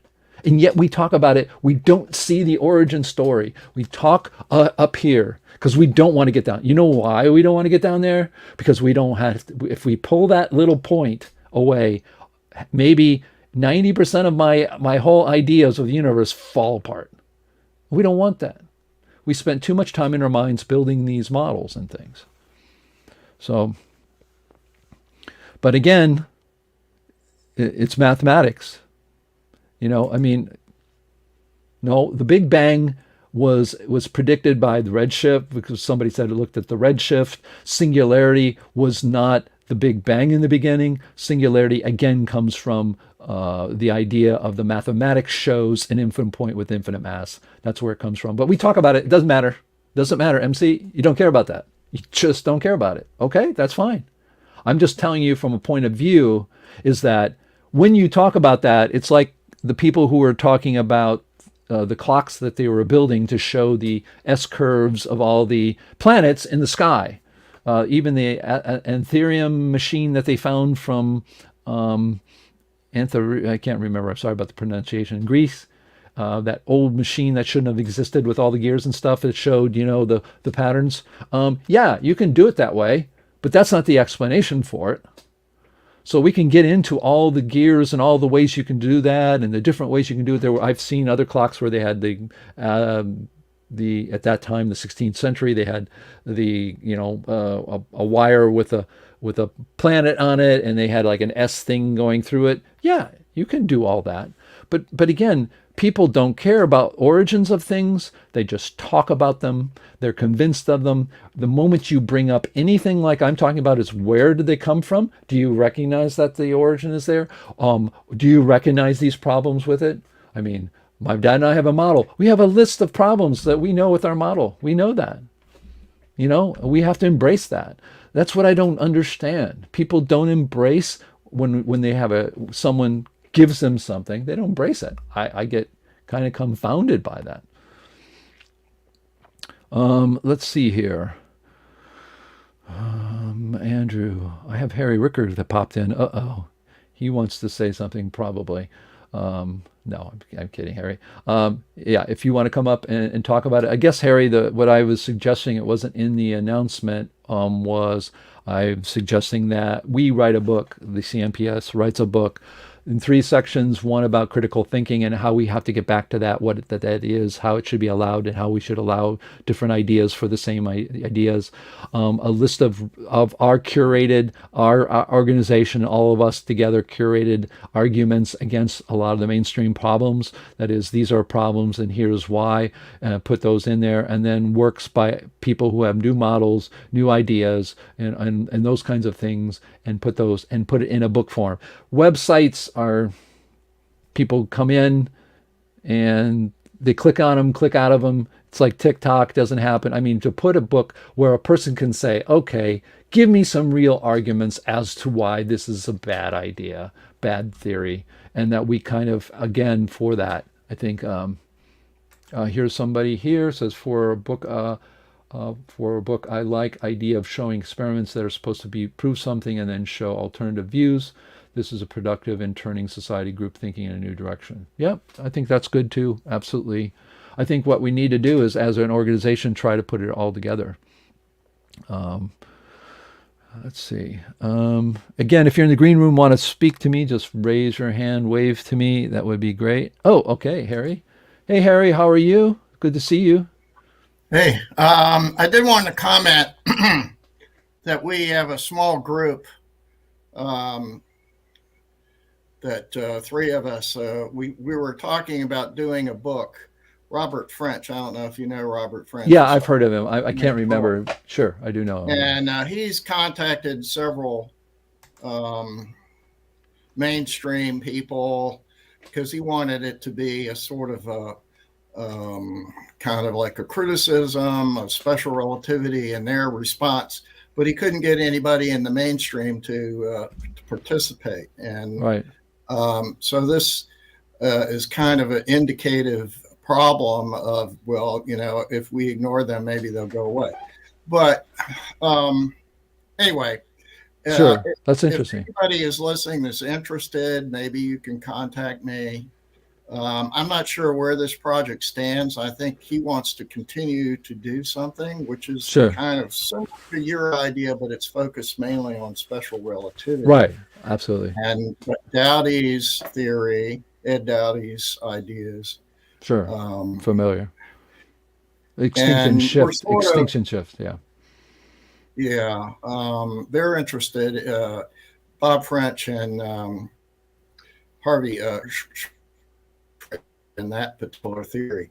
Sure. And I've been telling them that I think the problem isn't so much the science. I think it's the that is being used today that's the problem. You know, I'm sorry, you cut out there. Say that again. You cut out. You said what was the problem? I believe that the issue is science that's being used today in the mainstream. Their approach to doing science, right? And it's kind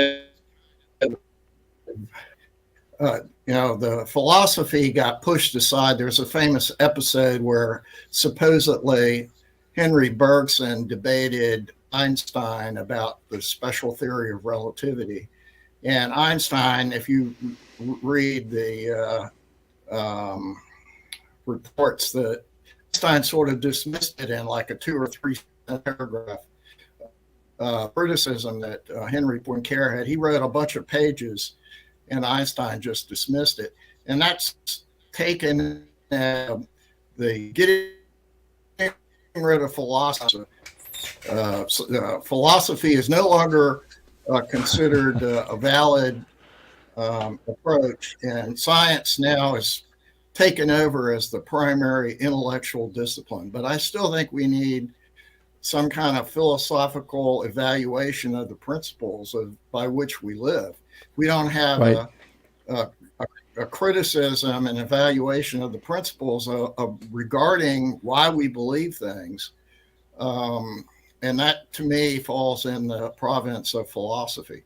The other thing I want to mention is that there's a YouTube channel where they're talking about critical thinking. And apparently there's a British book that's been published talking about critical thinking and mainly as applied to the British system of government.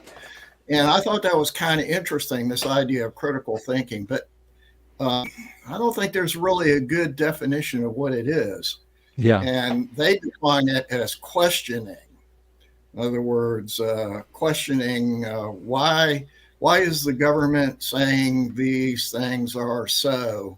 So they're using this critical thinking idea as opposed to the government, mainly because of the COVID-19 fiasco and consequences that happened in England. So there's this question about what was the science behind these policies that the government implemented, and it turns out there wasn't any science behind any of the policies. Sure. We have the same thing here in the United States, although it hasn't really reached the same level of public awareness. You know, there's this criticism of Fauci, and where did these policies come from? What was the scientific basis of these policies? And it turns out there wasn't any. It's the basis is mostly money, right? I mean, that's what it comes down to. Because once you see that companies want us, they don't care. They don't care if they work. What they want to do is sell to the government lots and lots and lots of drugs and make money from it. That's what they want to do.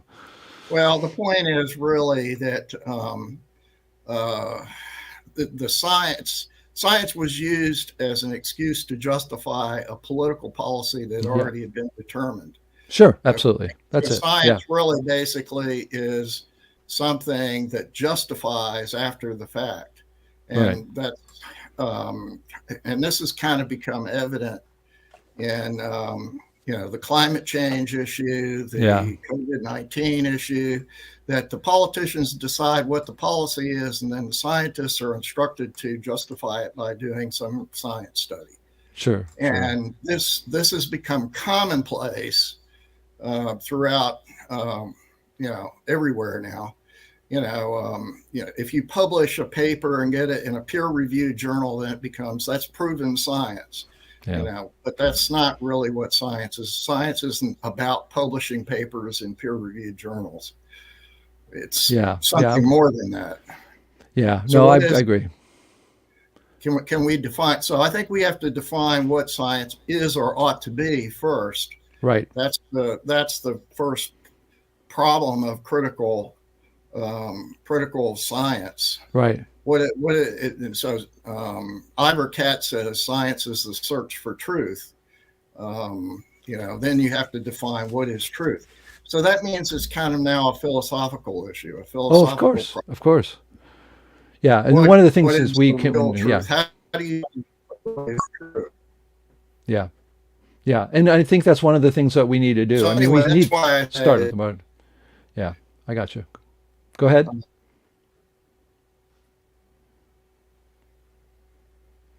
I'm sort of breaking. It's doing. Okay. It's anyway, breaking those up, are that's my thoughts on this whole issue. Is it Okay. breaking No, up that's now? thank you. Yeah, you were breaking up at times. Yeah. But just it kind of it goes and comes. But no, I get you. I agree. First of all, we do need to put down what science is, what critical thinking is. And I think that needs to be up front so that people, get an idea. We just don't teach that. We just don't teach it. And it's sad. I mean, and I see it amongst even ourselves. I mean, I see it all the time. People they ignore the critical parts, and they cling to the things that fit their ideas. So anyways, I think the idea for us to try to put it together in one place in any kind of concerted effort, I think would work. So, and we have all the ways to do it and all the people hopefully that can help contribute. And I'd love to see some contributions on you on the philosophical side. So, all right. Thank you very much, Harry. We got Cornelius there. I think I haven't talked with him yet. Yeah, and I think it's interesting. I know we have some people more mainstream in our chat, and that's fine. I think it's interesting how people mischaracterize people who because they haven't read people's work. They haven't read Disruptive Physics by Stephen Bryant. They haven't read Karazani's work on both problems he finds with special relativity. They don't read work from Ron Hatch on GPS. They don't read work on the Sagnac effect, how special relativity fails with that. They don't listen to a guy in my movie who's a experimental physicist at Stanford Linear Accelerator saying he has to unteach special relativity. It's really great to say statements like,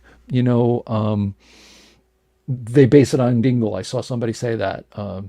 It's a very myopic view. I think the problem is we do not take the time.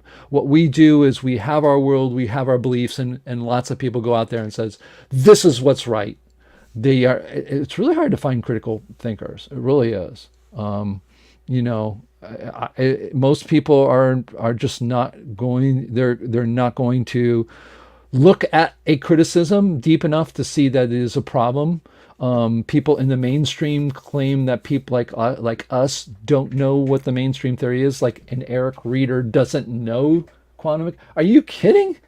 In fact, the reason anybody finds problems with any theory is because they know it better. Dr. Karazani knew neutrinos and he knew special relativity better than Einstein and Pauli and Fermi, all those people, because he looked at the nitty-gritty of it and he found problems.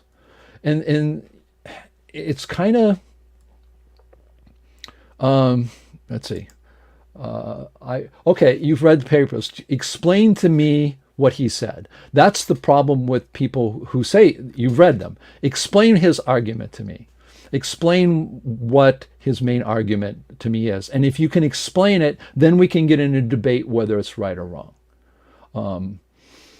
It's not that. It's if you look at it, Karazani's equations don't need the neutrino. He can do Bohr's model of the atom and nuclear collision when he took out the mistakes that he found in special relativity and had up the new equations. They could explain the same data without the neutrino and in simpler terms and in a physical way.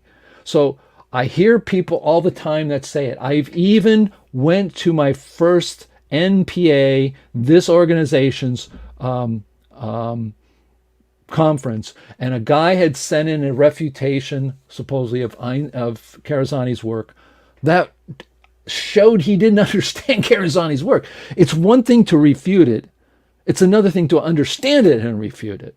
And that's my problem when I see those things. What you need to do is first show me you understand it, and then explain how it's wrong. But what people do is they'll go to it. Here's the way I would imagine. I'm going to imagine the way you went to it, Andrew. You're going to it not as a critical thinker. You're going to it with your mindset to say he's wrong and to find out the problem, to save myself, save David D. Hilster from his obsession with Karazani and the neutrino. I'm going to save you. You didn't go into it saying, wow, I could be wrong. Karazani, who has a PhD in physics, maybe he's right. Maybe, and you're going to go through the mathematics. And let me say this, Andrew, I took this Karazani's work in my hand, and I presented it to 9 physicists at the company of TRW. If you're not familiar with TRW at Space Park, where I was working in the artificial intelligence group at the time, these people worked on NASA. Their claim to fame was they did the lunar descent engine and also the ascent engine.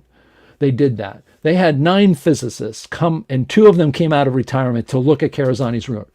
Their conclusion was they could not find a flaw in his argument against special relativity. And they said, well, we are not going to do the experiment that Karazani says because we do not do peer research and we don't want the controversy. These are 9 physicists who I handed a paper who had never seen it. They could not find a problem with it. So when somebody like yourself comes up and says, it's wrong, I don't understand, because we've had the reputations for it. So go ahead, explain to me. First, show me that you understand what he's saying, and then, okay, this is what happens. Okay, here's your argument back. Who cares who you took it to? It doesn't make sense.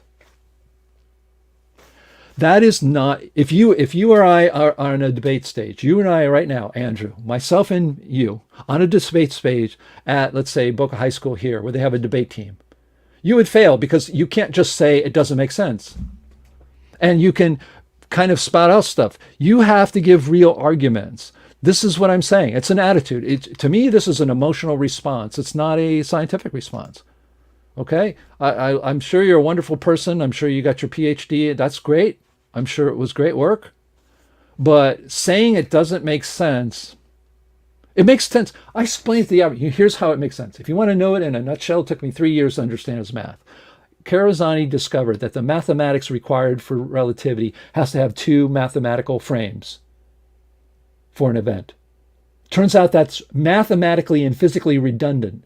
You don't need it. There's only one coordinate system in the universe. There aren't 2 frames. There is no such thing as 2 frames. You have a point which you pick and an event that happens. If you put another frame there and then do your mathematics with it, it's redundant both physically and mathematically, and he shows that. That's what it is.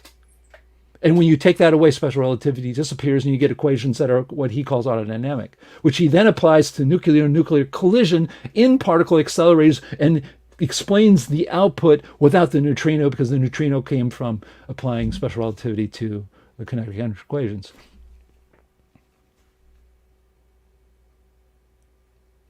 So, again, this is not an argument on it. Why would you believe? I don't believe. I look at the facts that reports to 100% agreement with experiment data. What do you mean 100%? It's not 100%. Nothing's ever 100% with anything. What it does, it is an Occam's razor argument. He's saying that he can explain the same data without the neutrino. It's not needed, and he also gets rid of the problems in special relativity. That's what he's saying. It's very simple. Usually people come along and their theories or their ideas will simplify a current problem. Just like the idea that the Earth is going around the sun and the planets are, and there it simplifies what's going on in the sun. It's the same thing. So, okay, again, what happens is, here's what happens in debate that you fail. In a debate, you can't just keep repeating your problems without addressing the other person's arguments. And that's what you're doing. Is you're doing the same thing that the people in the LIGO did. They went to Denmark for 2 years. They're not addressing any of the problems that Denmark showed that they had. They just sit there and keep going, say, this is the way we do it. This is the way we do it. This is the way we do it. Oh, I did it this way. I know particle accelerators 1 million times a day show that special relativity is wrong.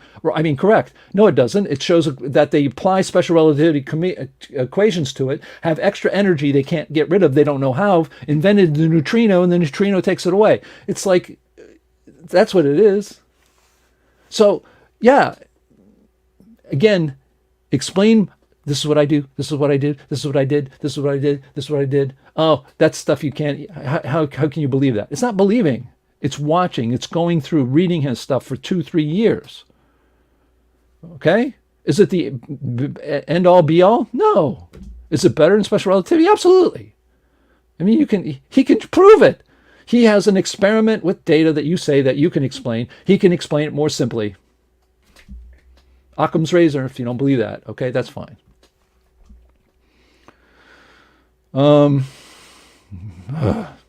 Guys, when you debate, folks, you know, if you just keep repeating what you say over and over that you're right, or that you can believe that you're wrong, you still have to show it. You still have to deal with the problems. We have to deal with the problem in our model that the light coming from 10 billion years away, the particle survives that long and travels for that distance. Yep, our model says that. Is it right? Is it problematic? Could be.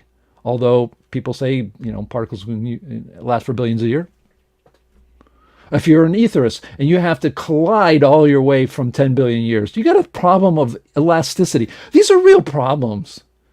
I'm telling you a problem about my own theory. I'm telling you a problem about ether theory.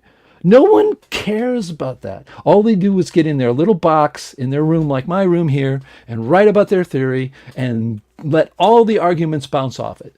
Those are the people who are going to find themselves stuck in a place, and someone else who's going to take part of their idea. I've told this so many times to people in the MPA and the CMPS.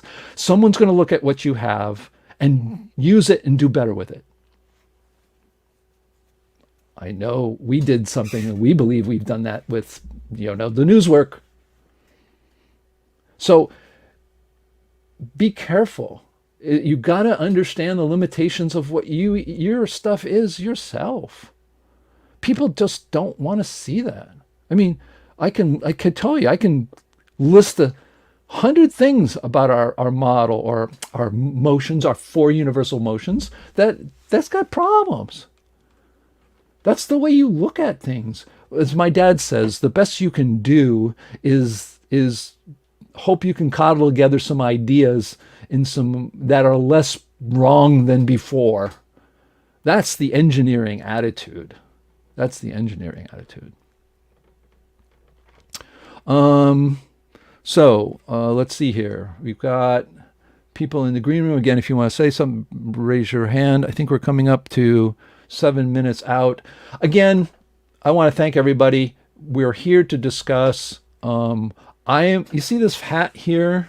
What does it say? It's the physics police. It's also kind of like the philosophical police. I mean, I've said this so many times. Electrical engineers seem to be the cantankerous ones that don't. I made a movie for 8 years called Einstein Wrong. I sit on the premiere of the movie in a theater and asked my dad, who was one of the main characters, Dad, is Einstein wrong? You know what he said? I don't know. That is true critical thinking, because he didn't make up his mind. Even though I had my mom go around and meet all these people.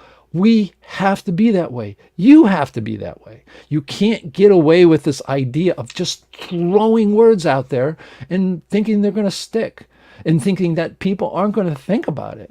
You can't just go and say, well, you're wrong.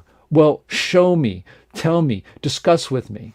understand my argument for or against. And that's what we don't do. We spend our time in our world trying to let everybody know what we think. Oh, this is my model, and this is what I think. This is why I look at something like Eric Reeder, and I get so, I love his work so much. He sits in his lab and recreates it. I love my dad's work. We have a model, right? It makes predictions about electronic circuits. We have, in our next book, we're going to have models of what really is going on in electronic circuits. I mean, the real movements of real bodies that we call certain things, and where they are and what they do. And it makes predictions, and he did it. He made a circuit with a battery and 3 resistors that can be repeated. Yes, you have to have. He did that. You can talk all you want, and you can make words all you want. What we call, and I've heard that from a lot of people, these aren't my words, scientific poetry. There's just so much out there.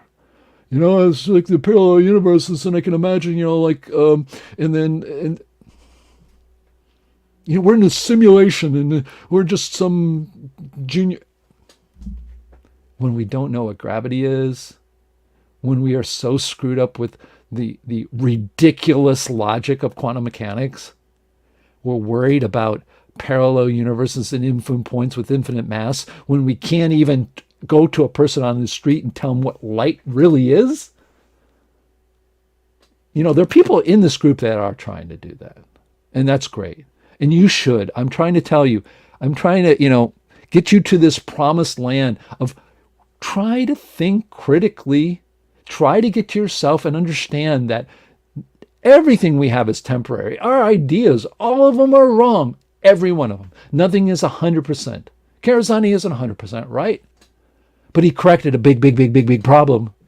And he did it in a way mathematically and physically. And if you look at it and you study it, you can see it. If you don't agree with it, look at it, study it, show where he went wrong. And you know what? I remember somebody who did an argument against him. Again, the 9 physicists I gave it to, they looked at it, couldn't find a problem. But I remember the one criticism back in 1996 of it. And I looked at it, and what he did, what the person did is say, well, special relativity says this can't be. That was his argument against Karazani's equations. Now, that is a ludicrous argument because Karazani is saying special relativity is wrong. So that's like saying, well, according to my my mechanism on the wall that I built for the S curves of the planets, your model of the sun is wrong because there is no S curve here at all. Yeah, you could argue if you put yourself on the Earth, you could see maybe whatever. But that's, you guys, you know, all the things we all here do to criticize mainstream, I see that exact same behavior here. And it's, I don't know what to say to you. I keep telling you. But please, I'm not right. I'm telling you the attitude and what you say, the word salads, the poems that we use. You know, we have to understand that. Be a lot more humble. I'm an expert in this. No, I read a lot about it. I know Karazani's work a lot. Am I an expert? What's an expert anyways? So anyways, my goal is to try to get you guys to understand critical thinking. But in the end, the idea is if we were given the audience, if somehow we were transported into a time where people are going to say, okay, CMPS, we're listening. What do you have to say? And the idea of having a website to me is just like TikTok. There's just too many websites. You do a Google, you ask, you know, oh, here's one. Go ask ChatGPT if Einstein is wrong. I did it. And it says no. Then you can says, what are some of the arguments against Einstein? It did pretty good. Didn't list almost any of us, but it did better.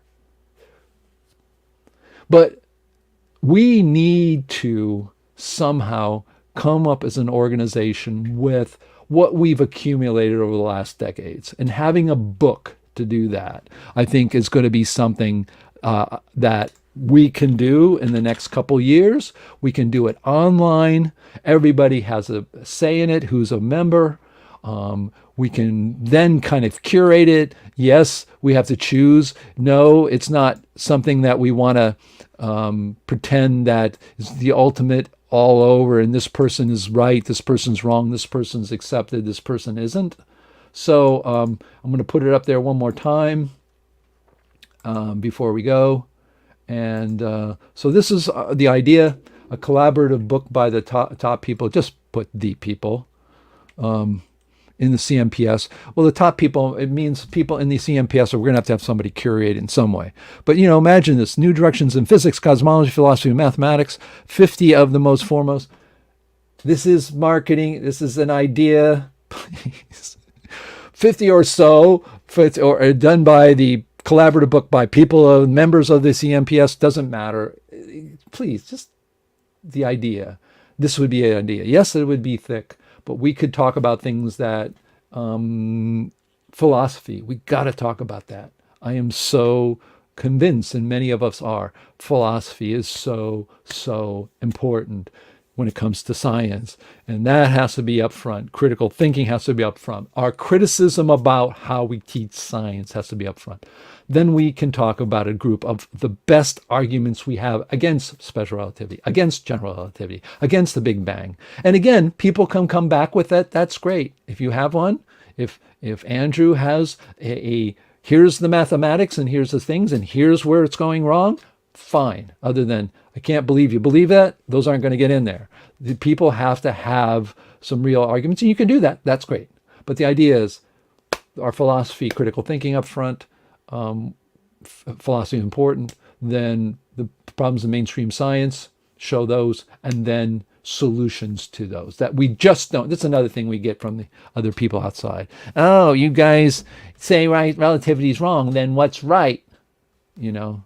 So yeah, we have a lot of answers to those. So I really think this is a great idea. I hope you do too. And maybe we'll even have some more meetings on this to it. So I want to thank everybody for their participation.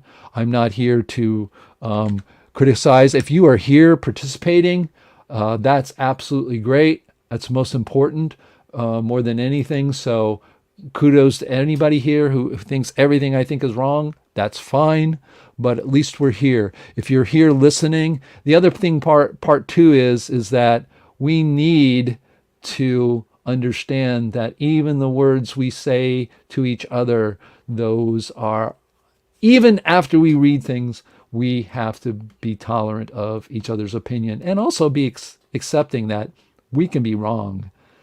Because like my father says, we're all wrong. We just all own a portion. Actually, that was the late Neil Adams. We got to go. We're 2 minutes over. The late Neil Adams, loved that guy. He was very famous for a very famous cartoonist, very famous for his Batman cartoons. I got him to present even a paper at the University of Maryland at one time on his expanding Earth stuff. His videos got me into the expanding Earth. But he always said, no one's right. We all own just a piece of the truth. And I think that's all right. So we got some comments there. Thanks to everyone. Do the book. Michael, thank you so much. So as I always do, let's get out of here. And thanks for coming. Let's get ourselves out of today's session.